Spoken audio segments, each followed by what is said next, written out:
Hey everyone, I'm Karen Walby-Solomon and welcome to What's IGN Crushing On, IGN Africa's official entertainment podcast. I'm your host and I'm joined as always by my producer and editor Rebecca Barches. So this is a show where we discuss all things entertainment and pop culture with a new guest every week. We bring recommendations, news and fun facts, sometimes touching on the more serious issues surrounding these topics.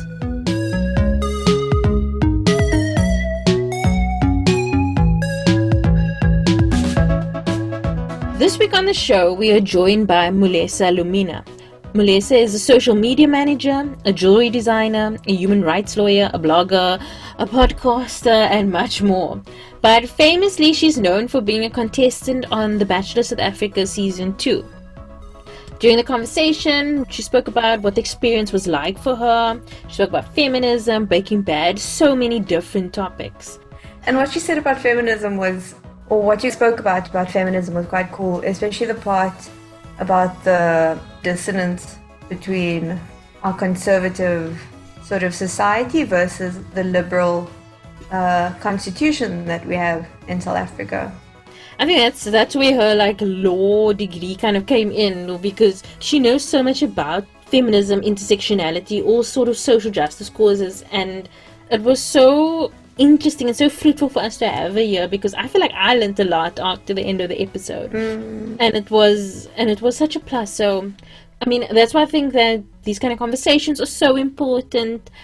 But before we also go into it, we do have some trigger warnings for trauma, toxic masculinity, sexual assault. We speak a lot about these kind of issues. So if these are things that, are triggers for you, then please, don't listen. Or listen cautiously, because these are the type of things that we do discuss. And on that note, October is also Mental Health Awareness Month. So Rebecca and I just wanted to give you some recommendations of something you can watch, or stuff that we think is accurate or is a good depiction of mental health. So for me, my recommendation would be This Is Us, which is quite a popular family drama series. I'm sure many people watch it. It's a tearjerker. It's famous for making people cry, but one of the things I really do enjoy about it is the way they depict anxiety, especially in the character of Randall, and his panic attacks, how it goes and it comes back, in the moments when he can't deal. There's especially a poignant scene in season 4 where he keeps having these night terrors, and he's trying to scream and he can't, and it's just done so delicately but so excellently that I would really, really recommend it. And you, Rebecca, what would be yours? Yeah, for me, I was actually thinking about the movie Eternal Sunshine of the Spotless Mind. So the movie was about a guy wanting to forget that he had this bad relationship with Kate Winslet. But I think it dealt well with memory and how you kind of need to, in order to heal from trauma, you can't forget about it. You kind of have to, you have to deal with it. And that was sort of a positive thing that I took from that movie.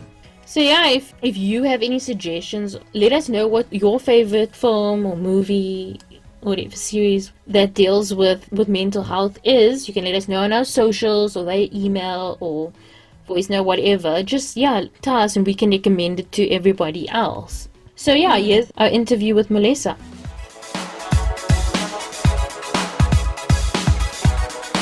Hi Mulesa, thank you so much for joining us on the show. Thank you for having me. So how have you been? How have you been keeping busy during quarantine or lockdown or whatever, Corona times? I've been fine. Just end of last month, made the move to Cape Town finally. So that's been taking up most of my time, just getting settled, and just work has just been really, really crazy lately. And we started going back to the office a few days a week. So that's what's been keeping me busy. Yep. So what made you decide to go into law? Well, funnily enough, I'm not even really doing law stuff right now. I'm not even practicing, not really doing research.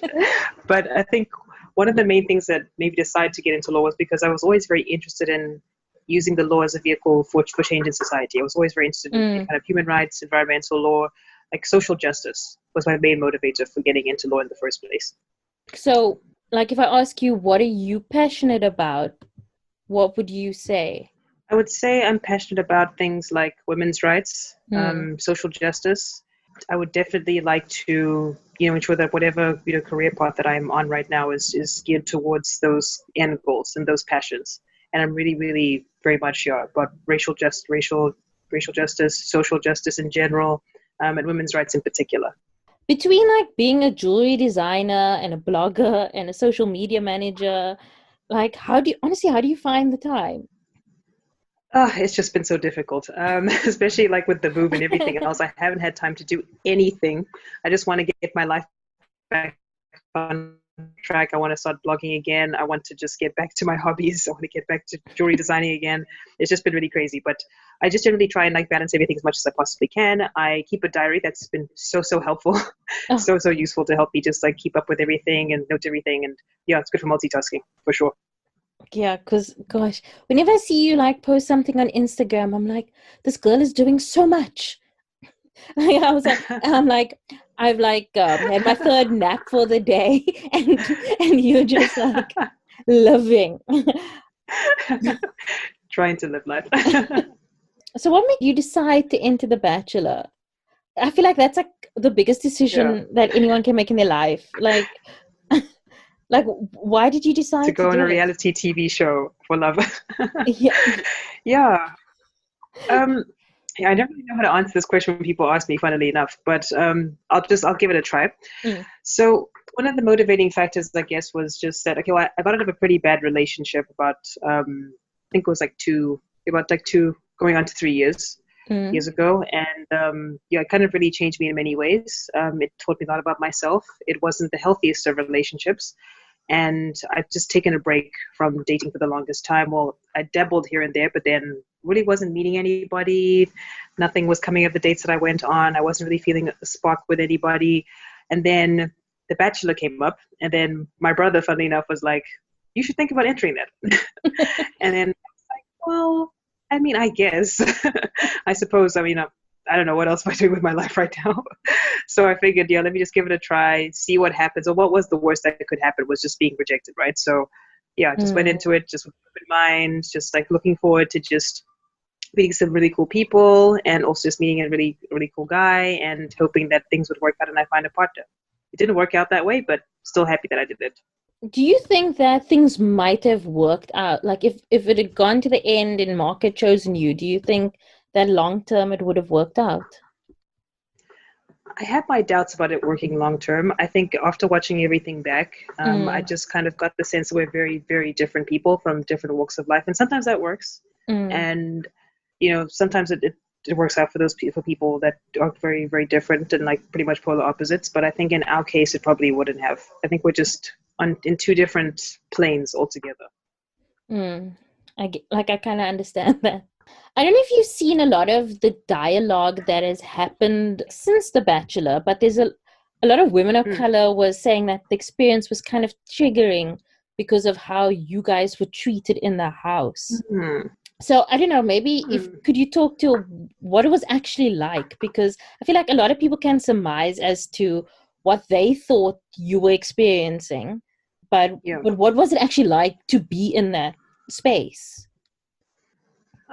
Well, I can definitely understand where people are coming from, when they do, say that it probably was the triggering experience for them to, to see, especially with a minority, a women of color in that kind of environment. And, a show like The Bachelor generally, I would say, I don't really want to say it isn't like a show that many people of color would maybe tune into, but I don't think it's always really seen as a type of show that people of color would be interested in or people would enter. I'm sure you've seen with the US Bachelor as well, just franchise-wide as well. You've seen like this underrepresentation of people of color in the show in general. But I think being in the house it's quite a stressful environment, very emotionally stressful. And tensions run high. There's plenty of drama all the time. Everyone's at each other's throats because we're technically there pitted against each other, in many ways. And you're essentially supposed to be competing with a man, quote unquote, if you want to put it that way. So I think it does tend to bring out people's ugly sides quite a lot.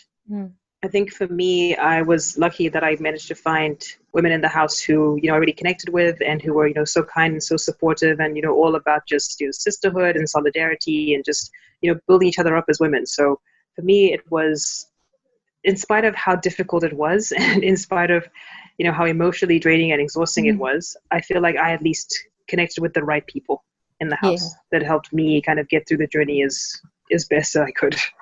Like, I've been seeing you guys on Instagram, like, you guys like made a solid group of friends. Like, Yeah, right? So strange. it's so weird that all these girls were competing for this one guy, and now he's like a non-factor in the equation. And you guys are like, it's like, was it even a bachelor? Yeah. It was like a show to meet, and I think it is such a positive way of looking at it. Like, it's like it was an experience where you met amazing women, and Exactly. I mean, I've watched a few of the international ones, and that's like what happens all the time, is that women make like solid friendships. That happens more likely than a couple staying together. But Yeah. is there anything you regret of the experience? I mean, like you say, it's an experience, and I just take it as that. I don't have any regrets about doing it. I don't have any regrets about how I conducted myself in the house. I feel like I was 100% myself throughout the entire process, and I don't feel like I could have done anything differently apart from just be myself. Is what I did. And as again, like you pointed out, it's an experience, and for me, in many ways, it was a very, very positive one. Like you said, I made incredible friendships with these women who were practically strangers to me like a year ago, and now we've just become the best of friends. I don't know if it's because of that traumatic experience, quote unquote, bringing us together, but we also just bonded in a way that I just did not expect at all. But I wouldn't change it for the world. I'm so happy that I have them in my life right now. I can't imagine life without them at this point. So strange, but so wonderful. So I feel like I asked you this the last time I interviewed you, but I think I think we need to get it out again. But if you had any advice for women wanting to enter The Bachelor in the future, what advice would you give them? Yeah, well, I think it's such a great question, though, and such an important one, especially people that would want to enter again after us. I would say that it's important to do your research, and what I mean by that is just just study the franchise, literally study it. Just just take just literally watch the episodes back. Just try and understand as much as possible that it's going to be a very, very stressful situation. People don't really understand just the extent to which it just messes with your mind in so many ways. And you have to be mentally strong if you want to take on a process like this. You're going to be, faced with not only other people's kind of emotional issues, but also your own as well. Past relationship experiences, both good and bad, are going to come up. You're always going to be thinking about that. It's always going to be on your mind, and you'll be literally in this love bubble, just thinking about love, relationships, even friendships, and that can also conjure up quite a few bad memories for a lot of people as well. A lot of bad experiences, past traumas. So it's important to do your research, make sure that you are mentally prepared and mentally strong enough to do it, and also do it for I hate this phrase, the right reasons. I just had to say it like that, but make sure you are doing it for the right reasons, for you personally, and make sure that you enter into it with an open mind and just embrace it for all that it can be for you. So what have you been up to since, for the listeners who haven't been like following you on Instagram like I have? So I appreciate it. What have I been up to? Just living life, just working, trying not to get too freaked out by all the COVID stuff that's going on. Also just trying to live my life as normally as I possibly. I'm so disappointed about that, but I'll get back on track. I just need to take it a day at a time, and then hopefully when everything stabilizes, I can get back to doing that. But I've just been gaming as usual. Started a podcast with my brother as well. Ventilation stations. That's been lots of fun. Yeah, and then also just trying to get business back on track with all this COVID stuff. It has been quite difficult, so I'm just trying to do an overhaul of my jewelry website, and wanting to do a collection sometime soon, a new collection, like a limited collection. So we'll see how that goes. But that's pretty much what's been occupying my time. You mentioned that you're a gamer. So what do you enjoy playing? Okay, please don't judge me. But Please, I I can't have judge been you. I can't judge. well, I have been a big Grand Theft Auto fan for a while. For Okay. as long as I can remember. I always really enjoyed that game in particular. It's just such great stress relief. I really Mm. enjoy it. I won't go into details. From everybody else out there, I don't want anyone to judge me, but yeah, it's my personal stress relief, each to one's own. I love that game. I'm sorry, but yeah. And I really loved one of the most recent games that I played was Resident Evil. Really enjoyed that one, Resident Evil Mm. 2. The game that I'm playing right now is Far Cry 5.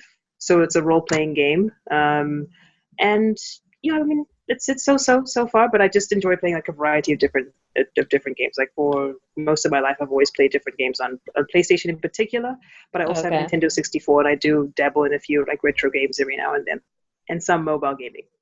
Oh, wow. So yeah, so maybe tell us more about ventilation station that you do with your brother. Yeah, so Ventilation Station is a project that my brother had been working on for quite some time. And he kind of figured that, with lockdown and everything else, that now would be the best time to get it started. So essentially, it's a platform for us to just talk about issues that are kind of like maybe bothering us, but also just things that we've just thought about in passing, maybe we've had Mm. conversations about, just him and I.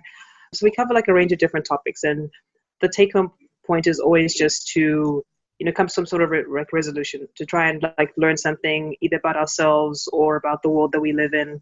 So we covered different topics like Black Lives Matter, Mm. a lot more unserious topics on the other end of the spectrum, like just like bitching about like bad neighbors and stuff like that. So yeah, it's just been just like fun stuff. Anything that we can think of, really, anything that we've had conversations about and just chatted about as siblings, we decided to just talk about, and we get to also just really to spend some time together, just bond over that. So it's been really fun. It's great stress relief. I think starting a podcast during lockdown is like it should be a drinking game by now. Because Right? the amount of us that have done it is madness. I saw you send me a list of what you've been watching, so maybe and reading Mm. and that stuff. So maybe, tell us more about that. Okay, cool, sure. So one of the things that I'm watching at the moment is actually Breaking Bad. I know that I am very, very behind in that, but I just that's how I am with series. Sometimes I'm not very good at keeping up with series when they first come out, and I kind of like to watch from start to finish. So I'm the I'm really like same. enjoying. Yeah, Oh, I haven't watched so it you get yet. it. I haven't watched it yet. But I also like watching things like once it's done. So it's like I can watch it all at once. I don't have to wait for another season. Yes. And I get Yeah, you. because the waiting game. Because I'm also watching. Well, was watching Vikings as well, and just like waiting for it to conclude has just been Mm. driving me absolutely mad. Yeah, I knew I should have waited with that one, but it is what it is. So yeah, I started watching Breaking Bad, and yeah, I get why it lives up to the hype. I'm on Mm. season 3 right now, just making my way through it very very slowly, and yeah, I'm really enjoying it. I like Bryan Cranston. I loved him in Mm. Malcolm in the Middle, Oh, so it's great to yes. see him. Right? Yeah. So great, such a great show. Absolutely loved it. So it's great to see him, playing such a contrasting character to Mm. to Hal and Malcolm in the Middle. Like it's so interesting to see him just playing, well, essentially an evil character, really. And I think he's a brilliant actor too. I always think that someone who can do such broad comedy and then straight drama as well has got the range. Like you Right? have, because like I feel like it's so easy to praise an actor that always does drama. When Yep. drama is like, Yep. I feel like the easier thing to do. Whereas if you can do Mm. broad comedy and you can do classic drama, that's where it's at. Yeah, it's a great skill to have. I mean, to make people laugh is quite a difficult task, really. I think it's easy to evoke emotions in people, through a drama, but to actually get them to laugh at your jokes can be a bit of a tall order sometimes. Um, I saw you said you started watching I May Destroy You. Yes, yes. So I think it was an article. It was either Bitch Media or one of the other like feminist publications that I follow on on social media that had they'd written an article about the same. So I was quite intrigued to know more about the show, and I also wanted to start watching it as well. So it had been on my list for like some time, and then I finally got an opportunity to watch it. Like I think it was last week. Started watching it, Mm-hmm. and yeah, like I really like the actress as well. I think her name is the main actress. I think her name is Michaela. Coel. Michaela Coel, I believe. Yeah. Yeah. And I really like her. Like I think it's a very honest and very raw and very emotional, portrayal of what sexual assault can do to a woman, and the aftermath of it as well. Like it's it can be very funny at times, and like very very very emotional, and also very, I think, very triggering in a lot of ways as well. Yeah. It's very very emotional. And I think you can also tell that it was created out of a space of someone who went through it, because of how Exactly. varied the emotions are. Because I mean, I think anybody who's been through anything similar knows that it's not always like stuck in a dark pit. Sometimes you're high, sometimes you're low, Exactly. sometimes it's like sometimes you can talk about it, sometimes you can't. But beautiful Yeah. show. It's so excellently done. So beautifully executed, and it's Mm. just like you say as well, like just it feels so real. It feels like it's actually like you're like listening to or watching somebody who's actually been through it go through it right Mm. before your eyes. And I loved just how like raw and honest and just like open she was with all the emotions and everything else. Like you say, it's 1 minute you're like okay with everything and you're like, hey, it's fine, whatever, and then next it's something that can just, like, any little thing can just set you off and just trigger you, and you're back again with the trauma of what happened to you again. So yeah, no, it's a beautiful show, really really beautiful show. How far into it are you now?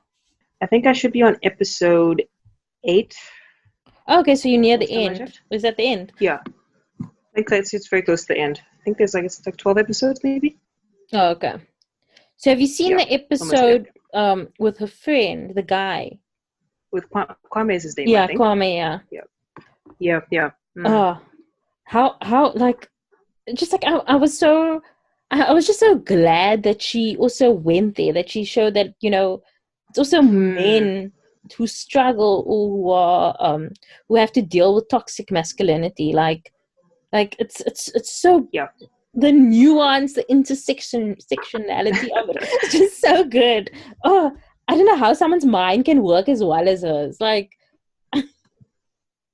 honestly, she's such a genius, and yeah, like it's just, I don't even know how to like put it into words, but just, the way she just tackles all these very different issues in such a in a way that doesn't feel contrived. mm, It just feels so real, and just you feel like you can just really relate to what the characters are going through, and just the way she executes it. There's so much sensitivity as well with the way she treats all the different issues mm. at play.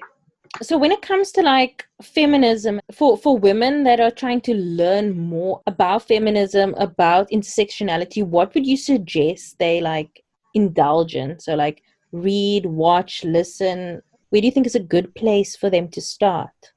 Well, I would think that one good place to start, I think that would, I think, really kind of help be a good segue into what feminism is all about, would be something like the Me Too movement, for instance. Mm, I think that is something that a lot of people can resonate with, and it would be, I think, a good segue for you to really understand why people want to become feminists, why the feminist movement even exists in the first place. So I mm, don't think you'd have to go far just reading like the news coverage on that, and just I mean, if academic articles are not really your thing, then I definitely suggest like starting off with those sorts of things. Another good publication that I like, that I think does very very well to cover a wide range of issues to do with feminism and intersectionality is also Bitch Media. mm. I really enjoy their articles a lot, and they cover a wide variety of topics. So like history and pop culture, um, environmental issues. And I think that's also another good place for people to start if they really want to understand what it's about, and also just to, I think, just help dispel some of the misconceptions and Mm. preconceptions that people have about feminism as well. I don't It have happens. you have you seen Miss America?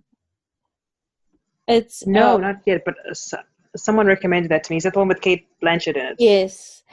Uh-huh. It's like a story of like the second wave feminists, but it's really good how it talks about Gloria Steinem and Betty Friedan, but also talks about like Mm. their own struggles with dealing with like how Black women are treated in the movement, how like lesbians are treated in the Yeah. movement, all those like different parts, and how it like it scattered the movement also because the like the right wing was so like dead set against him, and they were like this one big group. But the Mm. scary part of that is watching that and realizing how little things have changed. It feels like we have Ah, more right, but like a lot still hasn't changed for women. And it's like what women very were true. fighting 40 years ago, they're still fighting for today in like westernized societies. And it's scary. Yeah. Like even like simple things like abortion and that kind of stuff. I mean, I'm not saying abortion Mm. is simple, but I mean like things that I we get what think you is mean. like, Yeah. yeah, like basic human rights for women, like and their body. Yeah. And like I mean, women are still fighting against that. So I like South Africa is, I mean, I think this is probably more of like a law question, but seeing as South Africa is quite a conservative society with quite a Mm. liberal constitution, like, Yes. do you think that like South African women like we struggle because we have all these conservative values put upon us, but we also have the right to do as we want, and we have like this urge to do what we want with our bodies and Mm. in society. So how do you think that the fight within women, like like Mm. between the conservativeness of like our country and the liberalness of where we hope to go, how do you think Yeah. that conflict like arises? Because I mean, like Mm. I was listening to a podcast today where they were talking about how scared women are to talk about sex. And like we're like, Yep. it's For sure. 2020. We should be able to talk about this a lot freer than we are. Like I get what you mean. Like there's like that huge gap Mm, between what our society is supposed to be, and especially because the Constitution is one of the most liberal, one of the most nuanced, one of the most detailed ones in the entire world. mm, You would think that perhaps we would be leaps and bounds ahead in SA when it comes to these sorts of issues, but again, it's still it's still so difficult to talk about. I mean, sex, let alone sexual assault or rape and that sort of stuff. So it's very, very tricky because again, because our cultural values, which are largely still very patriarchal in nature, and you're still very much conservative, kind of put those blockades on women wanting to speak out about issues that affect them, and also mm, just getting men as well to want to come to the table and say that, look, we also want to see all women in society being treated with dignity and with respect, and that there should be that violence against women is just an anathema that needs to just be completely eradicated. We need to get there. We need to have that desire to get there. It's just I fear it will take a bit more time mm, because again, like I see like SA compared to other African countries, is so liberal. I mean, with LGBT, QIA plus rights as well. mm. But at the same time, so many LGBTQ people are being killed every single day. Yeah. So many of them are just being harassed and persecuted. So again, it's just that conflict between like the religious values and the cultural values, which is still so conservative. It is probably going to take some time before that will, I guess, be aligned with South Africa's constitutional vision, so to speak, for what the Mm, country should be. Because I mean, obviously, people have the right to practice their religion freely, to practice their culture freely. The Constitution protects those rights as well, but it is in direct conflict with women's rights to bodily autonomy, to yeah. being able to decide for themselves what they want to do with their bodies. Oh, I wish I had the answers, but I guess all we can do is just try as much as we can to educate other women as much as we can, to give them a voice, to give a voice to the marginalized, and do what we can to just help to also educate our sons, our uncles, our fathers, etc.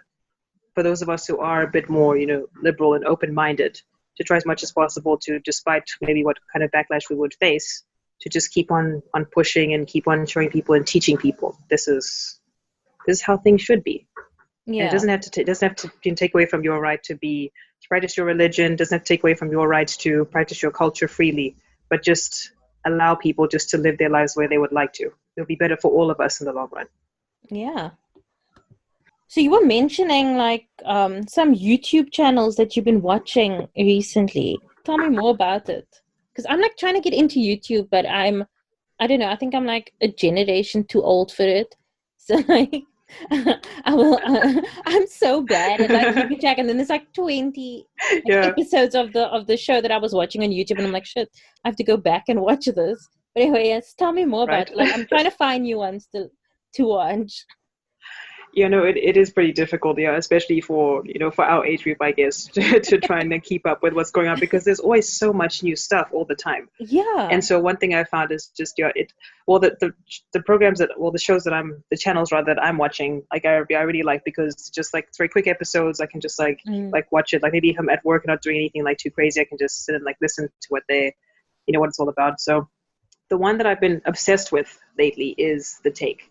And so The Take essentially is a group of, I think they're filmmakers and film students who just give essentially their take on like famous movie tropes and Okay. different characters in movies. It's just really, really interesting. So one of the classic tropes that they've taken on has been like the cool girl trope, the manic pixie dream girl trope, black characters in how they've been portrayed in Hollywood over the years, female friendships, and they give examples of modern TV shows and also older TV shows and movies, and yeah, they got some really really interesting takes essentially on all these different cinema tropes and how we as a culture have evolved and how that's been portrayed on how that is reflected on what we see on screen now, how our culture is moving more towards being a lot more not even tolerant but more accepting of different voices and wanting more marginalized voices to be seen on screen and to have people from marginalized communities telling those stories themselves. So one of the latest ones that I watched today actually was on trans stories, Oh, and it took a look at how it's been treated in cinema over the years, how it's also a reflection of where our cultures is shifting towards, trying to let more people tell their stories and speak their truth. And yeah, it's been very, very interesting. I would highly recommend it. I know that you're like a film buff, so I think yeah. that you'd love that. Oh, definitely. I'm writing that down like right now. What one tonight? Um, so what would you say is like your like all-time favorite series? Oh, such a tough one. Um, All-time favorite series. Oh my goodness, wow. I'm actually stumped now. I don't even know what to say. Can I give my top five maybe? Yeah, top 5 is perfect. Okay, cool. Okay, so top five, I would say How to Get Away with Murder. Definitely. I love Viola Davis. Like she's one of my favorite actresses, like She's amazing. of all time. Yeah. If I ever got to meet her, I think I'd probably start crying because I just love her so much. Yeah, so definitely that one. Another one that I really, really love is Sons of Anarchy. Oh, Absolutely love that show. I never would have thought that I would enjoy a show about a biker gang, but yeah, it's brilliant, brilliantly done. Such a good one. Seinfeld, mm. also. I never get tired of watching Seinfeld ever. It's one of my absolute favorites. It's the best. Like I don't know, like at any time of any day, I would watch it and I will laugh. Like Yeah. there's no doubt about that. There's a random group of white people in like in New York, but Right. I will laugh. I will laugh.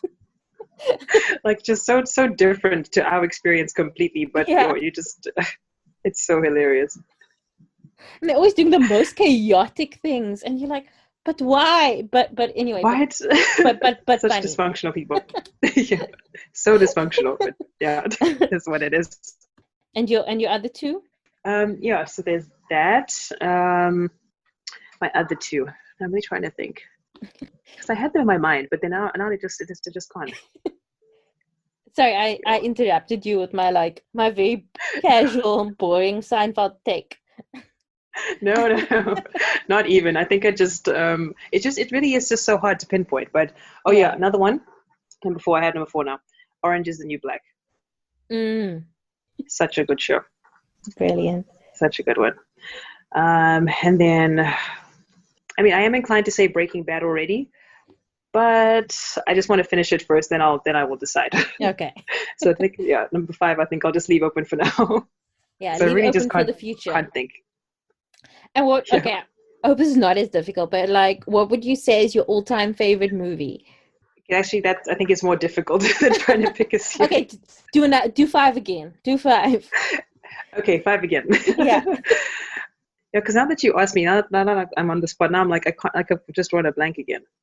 Like, I see them in my mind, but now I'm just like, what?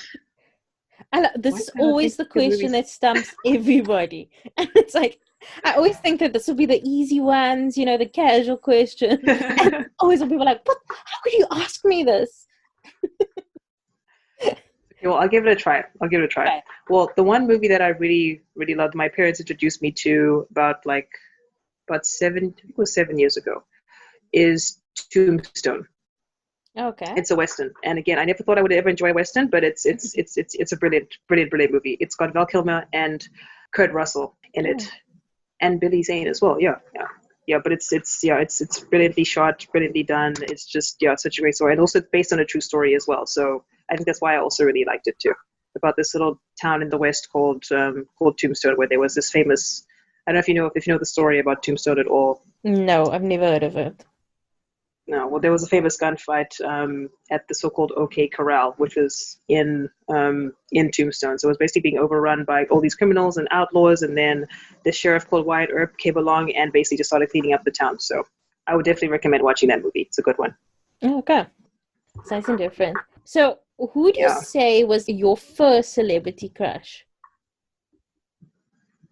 My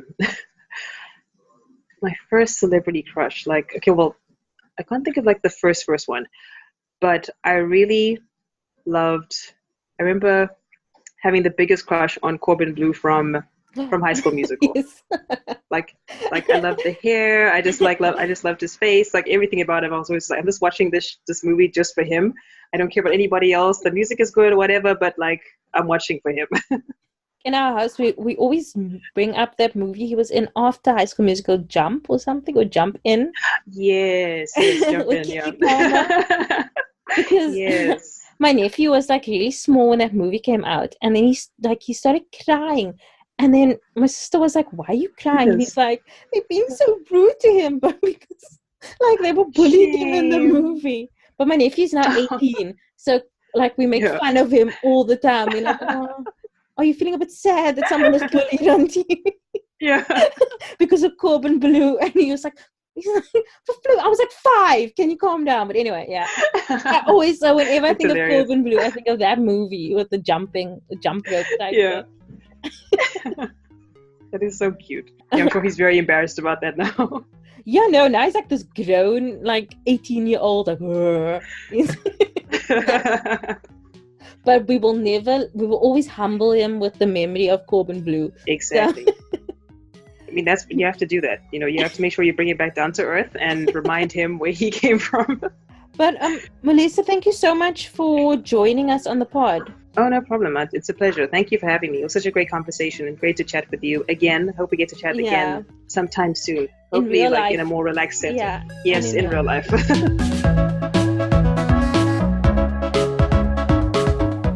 That was our interview with Mulesa. You can find her at Mulesa TCK on Twitter and at Mulesa Lumina on Instagram. Links to everything discussed will be in the show notes. Before we go off today, we just want to play a little bit of a game just to lighten things up, have a little fun. So Rebecca, I'm going to ask you a question. I'm going to give you 2 options, and then you're going to tell me which one you would pick. It's gun to the head. Please no this and that. No, one. You can only choose one. No. So if you had an option between biscuits or cake, which one would you pick? Cake. Same. Cats or dogs? Dogs. Computer games or video games? What's the difference? Playing a game on a computer. Sorry, IGN. Playing a game on a computer or drinking PlayStation. Okay, PlayStation. I mean, I don't know.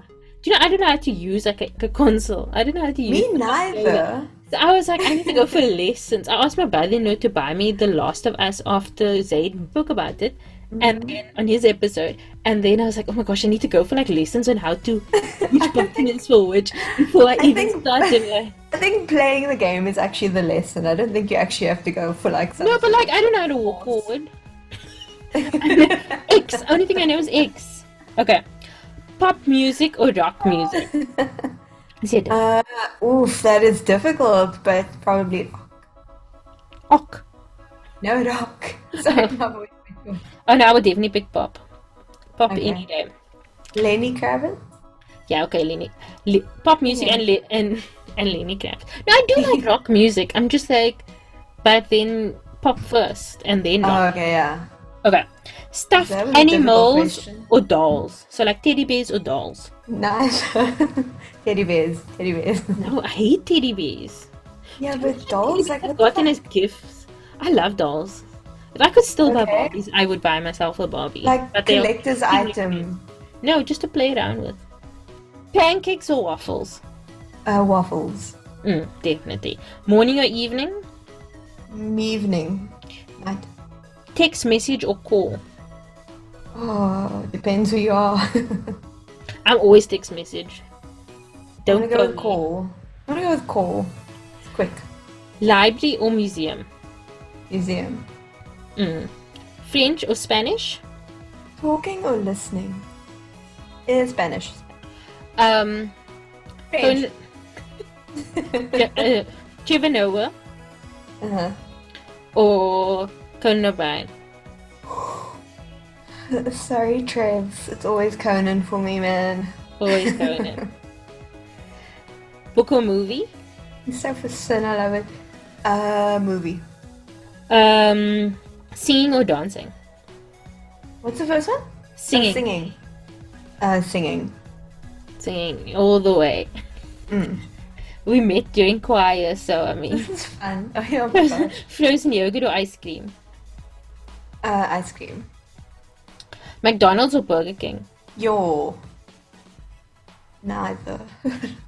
Burger McDonald's. Snow White or Cinderella?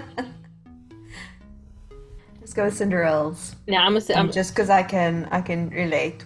and let's just pick one more. Oh, go on. I like this. This goes on No. further. I think I was gonna get bored. Money or fame? Must be the money. Definitely money, because I mean, Any day. Fame, come on. Why would you want So fame How when long you're does that poor? last? Especially, exactly. And in these days, it doesn't last for about 10 minutes. and okay, Scooby Doo or Tom and Jerry? Tom and Tom and Jerry. Jerry. Tom and Jerry's so boring. Yeah, but I like the score, the orchestral. Oh, music. okay. Yeah. Superman or Batman? Superman. Okay, well, He's okay, got okay. actual powers. Yeah, okay, that's right. But like, And okay, Batman yeah. has just got a lot of money, and he decided to just fight like an idiot. Didn't Capitalism. say this in one of his in his I don't know. interview. Gold or silver? Gold. Not Frozen to yogurt. wear, but to invest in. Sneakers or heels? It's like the question that always asks ladies. Sneakers or heels? Yeah. Tackies. That's sneakers. There was another one I wanted to ask you. Bach or Chopin? How do you say that name? Chopin. Chopin. Oh, this is probably, I'm stumped. I'm out. Can't decide. Nope. I refuse. I won't. I won't answer this question. It's like choosing between your two Like favorites. these are like my homeboys. There's no way. Lenny Kravitz or Jason Momoa? No, 100% Lenny. 100%. If he can, the way he plays that guitar, man. If he can play the guitar like that, then Listen, also, like, objectively, I can see that Jason Momoa is hot.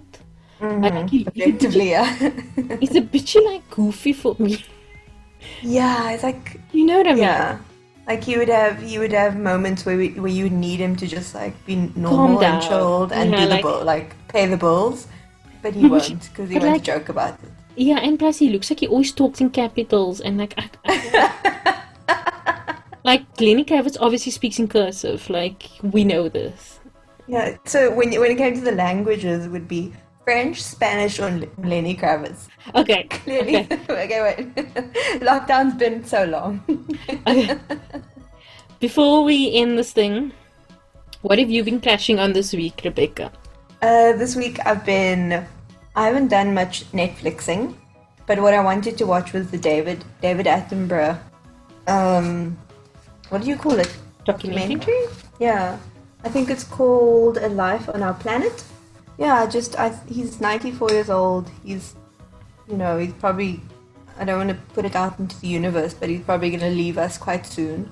And that's going to be a day of mourning for me. I'm going to do nothing else that day. Because he was one of the people who advocates and has been advocating for environmentalism for years now, before it became fashionable. But yeah, so I haven't actually seen it, but that's on my list of to watch. Oh, in terms of books, I started with Women Who Run with the Wolves. Love that by book. Clarissa Pinkola Estes. And I've had this book for 4 years.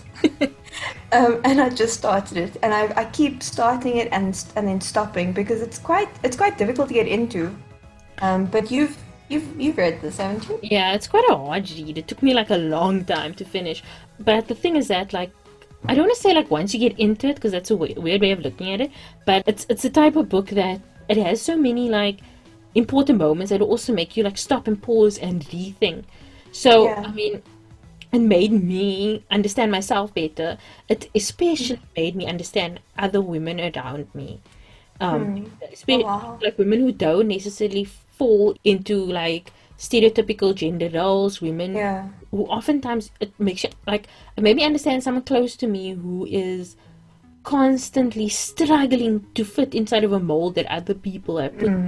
And it's just extremely interesting, and it's such a good book. So it's a hard read, but stick with it, because I'm telling you it will be beneficial in the long run. Defo's. And I'm not the type of person who says read things that are difficult, whatever, but no, just read it. Okay. So check back 4 years from now and we can have a conversation. Yeah. For me, you? For me, I just finished reading Mermaid Fillet by Mia Arden. It's basically a book set within the colored community in the northern suburbs, and it has a few different characters that are at different points in their lives, in different things, but there's still a common thread that runs through it, and a common mystery. We spoke about it a bit in the Taryn episode, because Taryn was also reading it at that time. So I would 100% recommend it. It's extremely interesting, so well written. And then other than that, I've been listening to the podcast Heroin Cheek.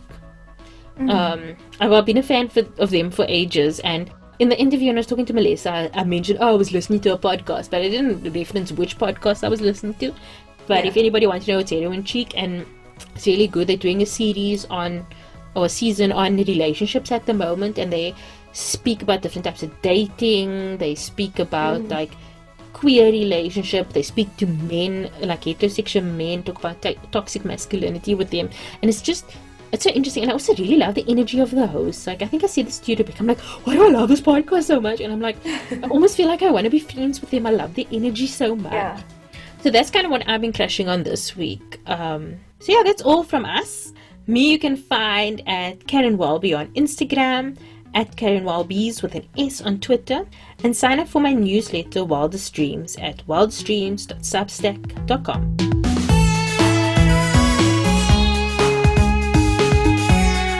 The podcast can be found at Crushing On Pod on Twitter, Instagram, and Facebook.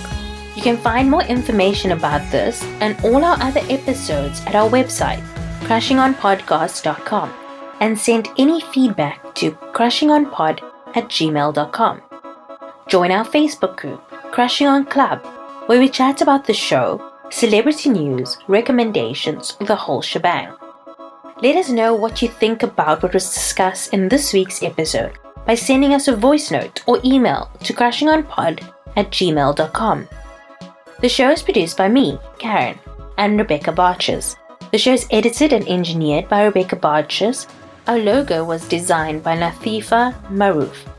And the show was created in partnership with IGN Africa. If you like the show, tell everyone that you can, any way that you can.